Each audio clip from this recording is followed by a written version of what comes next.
Aujourd'hui, je vais vous parler d'une solution à un problème que j'avais déjà évoqué. C'est la difficulté de manœuvrer à l'arrêt le FJR. Et pour le coup, là, ce que je vais expliquer, c'est valable pour toutes les motos lourdes. Donc, le FJR 2003, première série, c'est 255 kg, 260 kg, quelque chose comme ça.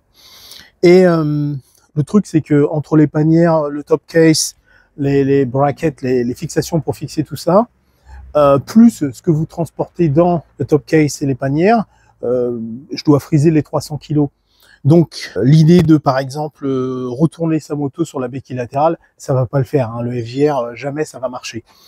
Donc, c'est un problème parce que si vous avez des manœuvres à faire pour déplacer votre moto ou la ranger, évidemment, sur le trajet, quand vous garez quelque part, etc., vous savez que c'est une moto lourde, vous allez essayer de faire attention à pas vous coincer. Mais pour le coup, là, pour rentrer chez moi, ça me monopolise une partie de la cour, du driveway, ça me monopolise une partie parce que j'ai besoin de faire le demi-tour et c'est quand même en plusieurs fois. Et ça veut dire que je perds la place. On aurait pu garer une voiture supplémentaire si j'avais pas besoin de cette place. Donc, j'ai décidé de faire une petite turntable, une petite rotonde pour pouvoir retourner la bécane. J'avais vu dans le passé ça, mais ce que je voyais avant, c'était toujours des trucs énormes qui faisaient la taille d'une moto, quoi, en fait. Hein. Ça faisait 2,50 m de diamètre et ça tournait, c'était un plateau. Mais moi, je voulais pas ça, je voulais continuer à avoir le même espace où je stocke ma moto et pouvoir tourner autour sans problème. Donc, ce que j'ai fait, c'est que j'ai fait un plateau qui utilise je vais vous le montrer après sur la vidéo. C'est un plateau avec des roulements à vis. Donc j'ai acheté la partie roulement, je l'ai acheté sur internet.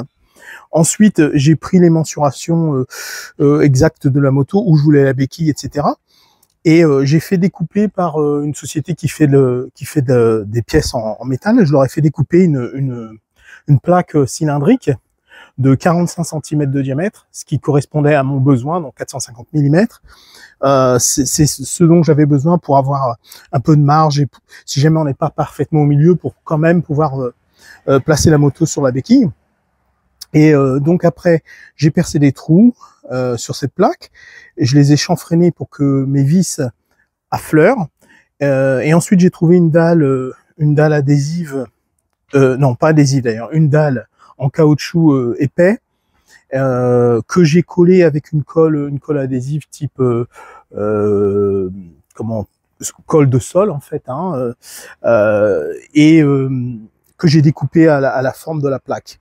Donc une fois tout installé, voilà ce que ça donne. Je vais vous tourner la moto, vous allez comprendre. Donc en fait, pour rappel, la moto, elle est équilibrée, et à peu près pour toutes les motos c'est comme ça. Si vous appuyez sur l'arrière de la moto, vous levez l'avant quand elle est sur sa béquille centrale. Alors évidemment, tout ça, ça fonctionne que si vous avez une béquille centrale, hein, on est bien d'accord. Là, pour le coup, j'appuie sur mon top case et je tourne la moto sans grande difficulté, il n'y a pas tellement d'efforts à faire. Ce qui est pratique, c'est que, évidemment, il faut l'espace nécessaire autour de la moto, mais moi, ça me permet d'arriver avec la moto directement sous le carport où je gare ma moto,